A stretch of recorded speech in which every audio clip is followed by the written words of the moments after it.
Hello guys, today I've got JBL Endurance Peak 4 and I'm going to show you how you can easily create your own equalizer preset. So as you can see here, I've got our application. This application is named JBL Headphones, and here in this application you need to go straight to the audio section.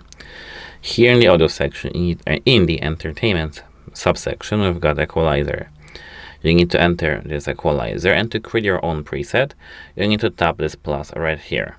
Here I've got my EQ, and as you can see here, I've got only two dots: one on high frequency and one on low frequency section.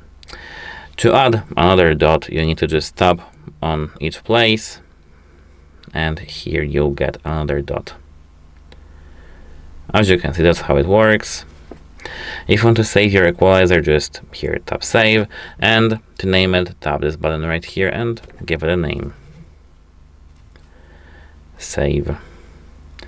Now we've got here my EQ and some other ones. If you want to modify some other, you need to tap this gear icon in one and then save it, because it's another just preset. That's it.